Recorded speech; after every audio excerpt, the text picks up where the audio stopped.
Hare Krishna. Wanted to talk with you guys and ladies about this book, the King of Knowledge. Basically, I wanted to just read through with you up to from basically from where my finger is, from there up to there, but starting from here, obviously, to that amount. So I read through this this Hinduism book. So basically, it says, a person in full consciousness of me, knowing me to be the ultimate beneficiary of all sacrifices and austerities, the supreme lord of all planets and demigods, and the benefactor and well-wisher of all living entities, attains peace from the panges of material miseries. Bhagavad open bracket Gita 5:29 close bracket. Here Krishna, it says, also continuing, it says, here Krishna proclaims that he is the enjoyer of all activities and the proprietor of all planets. Sarva Loka Meshis Varam. So the word it says here, a person in full consciousness. The thing, what I would say about that is basically it says a person in full consciousness of me. I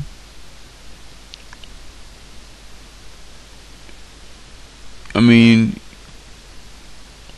it's good to be fully conscious of something, but I don't think you can be full conscious about a God that claims to, like it says in the previous, like I said in my previous video, you can't really claim, like I said in my previous video, I don't think you can be fully conscious of a God that says that he claims to have power, because I think from my previous video, Hare Krishna claims to have, or Krishna claims to have full power, and then it says claims to possess all of these. Yeah, basically, Hare Krishna claims to have all power, but for a God, for Krishna to possess power,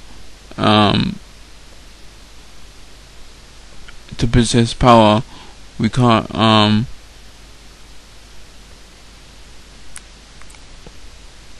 trying to think.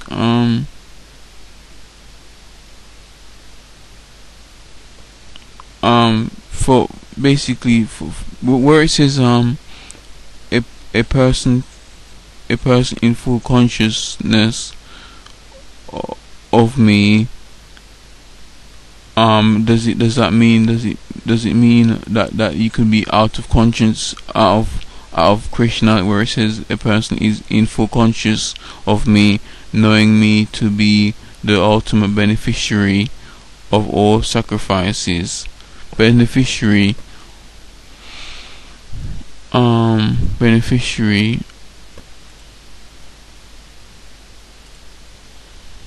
It says a person who derives advantage from something. A person who derives advantage from something, especially a trust, will, or life insurance policy.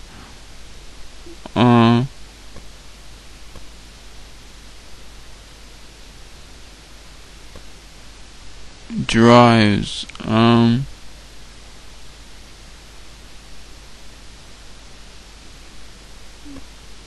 Yeah.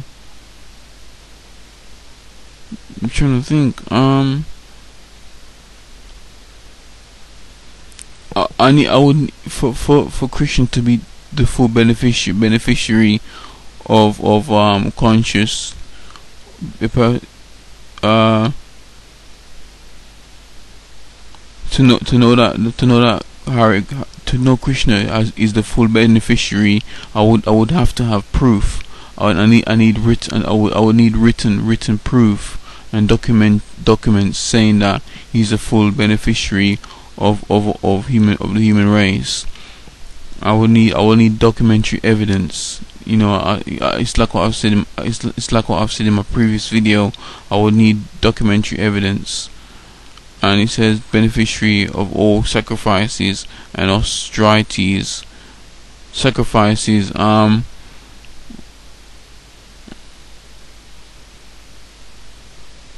mean,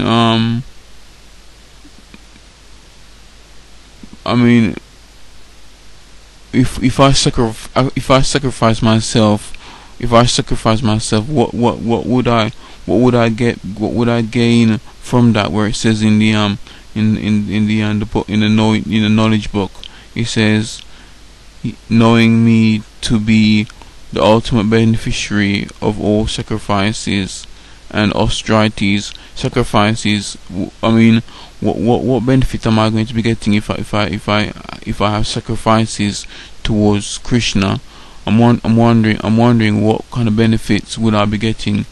I would need to have like everlasting peace, and that everlasting peace, non-stop peace, without working for it.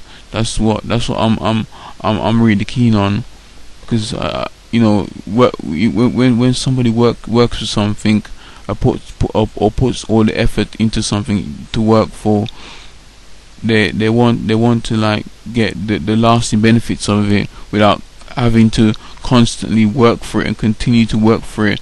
And if we really think about this, nobody wants to work for the rest of their lives. I know you guys are saying to me, this is not work, this is to get to heaven, but to be able to like work to earn yourself into heaven, it has to come to a point where you have to be at a certain level in order to get to that place of heaven. And not everybody can work their way towards that goal, because not everybody's going to be perfect. The human beings are not going to always be perfect. Human beings are always going to make mistakes.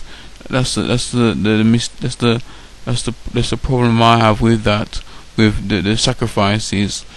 And let me just look at and austerities. Austerities mean a sternness or severity of manner, of attitude. Difficult economic conditions. Attitude is your attitude. It's the attitude. Austerities. So it says here, it says in knowing me to be the ultimate beneficiary of all sacrifices and attitudes, austerities. So you have to have a right attitude. I can always have a right attitude, but then it goes to what I was saying earlier. If you can have the right attitude, but nobody's going to be perfect. You got people that are disabled, and they can't do the same thing that anyone that's normal you got people that are disabled, and not all of them can meet the target of actually wanting to get to work their way towards Krishna. Because you could say that Krishna could cater for that, but when we're disabled, we have a limited capabilities, and with that limited capabilities, is it's gonna come to a point where we want to give up easily, and we're not gonna want to have longevity and want to continue with the task of getting close to Krishna. So it's gonna be even harder because you're disabled. It's obviously easier when you're not disabled, but but it will come to a limit, and I'm wondering, is there any grace with Krishna? I'm wondering, is there any grace with Krishna for making mistakes, or working out when we work our way towards Krishna? I mean,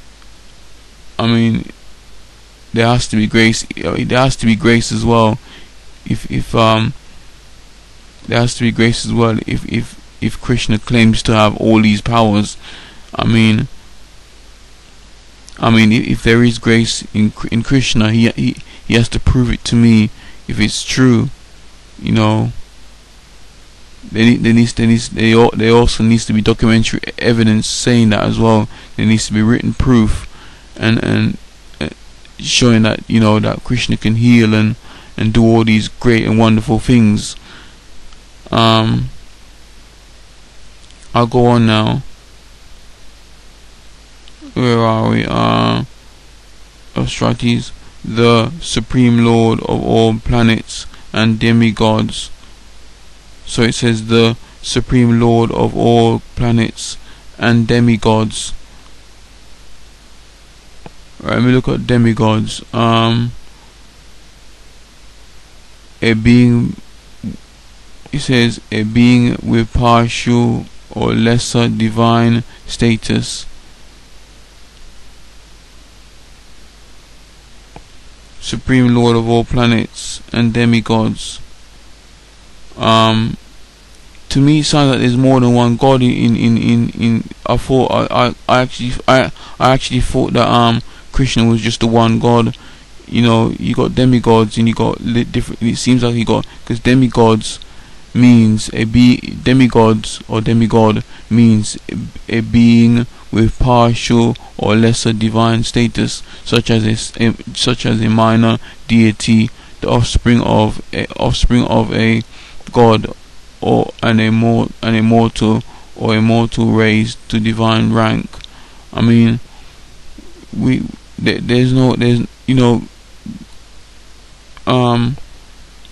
he's a Supreme Lord, yeah, okay, Supreme Lord of all planets and demigods. A human being can't. I don't think, if you examine history, human beings are all the same. No human being can earn themselves to be a god. If that is so, if a human being can earn themselves to be a god, there needs to be written proof and documentary evidence and testing and scientific testing saying that it can happen.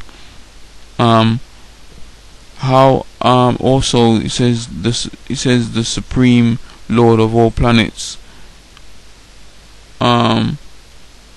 It's saying the Supreme Lord of all planets. How is he?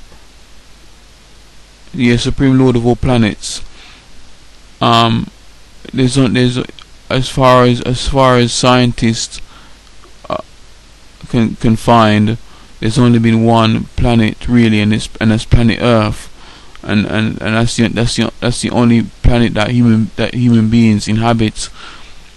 There is no other planet that's outside of the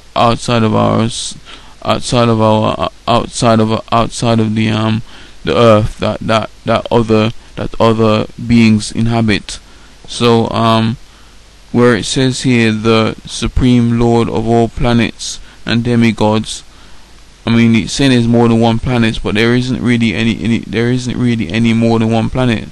There's only one planet, and it's planet Earth. and it says the benefit, and it says, and I'm going on now. It says it says and the benefactor and well-wisher of all living entities attain peace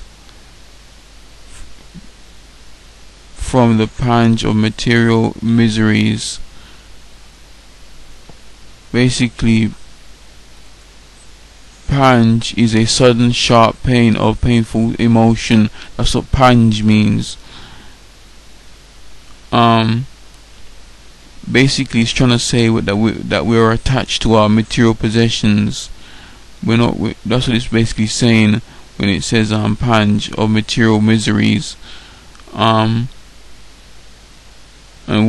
attains peace means you have to work your way to get rid of the emotional connection with material possession. Basically,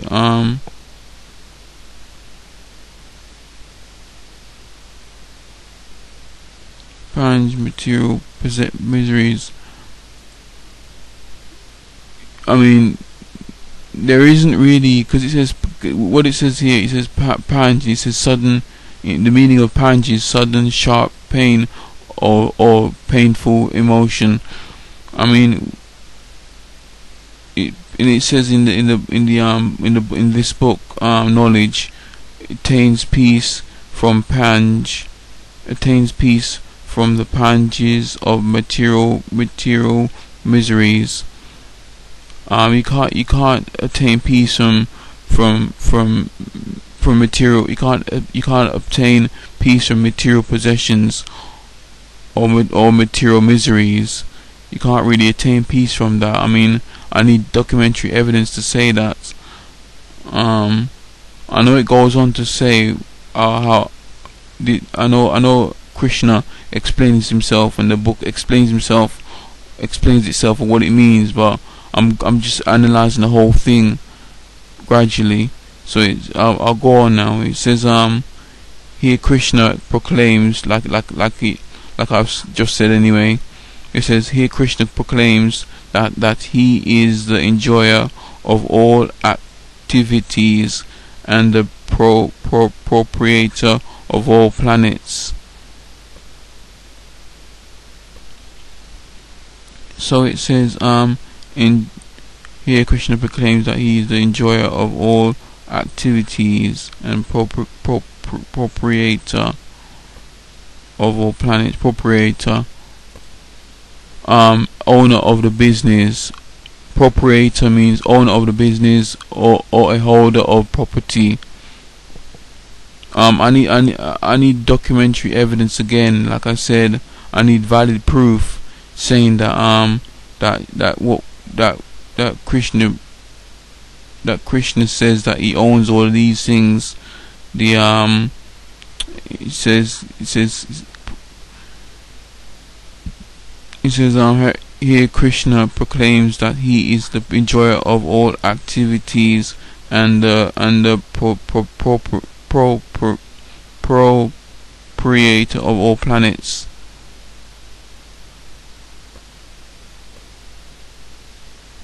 So he owns all planets. Again, it says, I'll read it out again. Krishna proclaims that he is the enjoyer of all activities and the proprietor of all planets. He's saying, you know, as it says, Krishna owns planets, but there's only. I mean, if you want to look at the whole solar system, you can say, yeah, he owns all planets, but you know, there's only been one planet that owns has people on it, and I mean, to be really honest with you, I'm trying to understand this myself, and I'm not really, it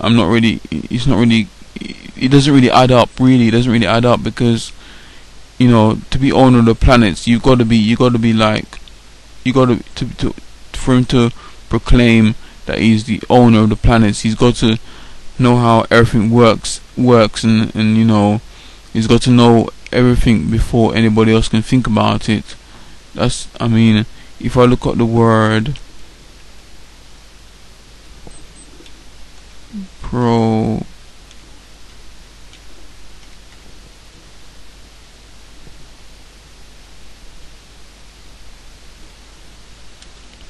so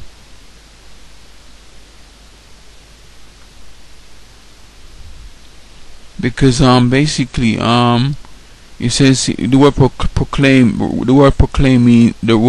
proclaim means indicate clearly, because basically if he's indicating clearly, Krishna proclaiming that he is an enjoyer of all activities and the proprietor of all planets.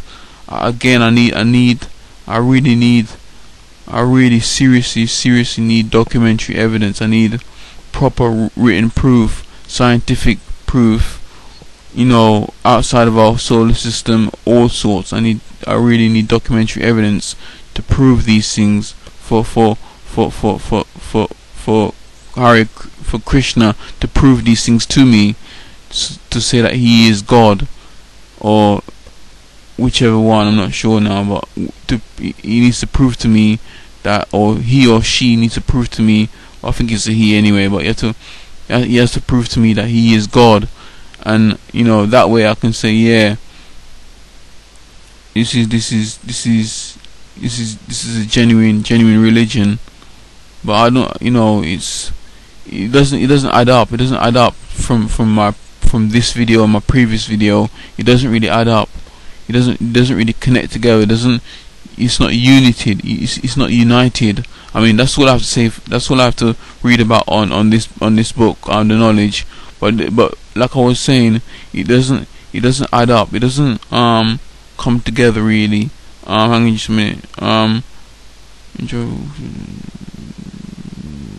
Yeah, it doesn't add up. It doesn't really come together to say that, you know, and it's not really a thumbs. It's not sticking its thumbs out there and say, yeah, that's the one. It's not. To me, it's not sticking its thumbs out there. It's not really going about and saying, yeah, this is right. But it doesn't come together to me. It doesn't make any sense to me, really. It doesn't add up. It doesn't, you know, it doesn't sound right to me. So yeah, you know, there needs to be more documentary evidence, but I'm going to continue to read it and see what else it says. But for me, it's not really telling me anything that's out there and bold. So yeah, so that's all I have to say. And Hare Krishna. Bye for now.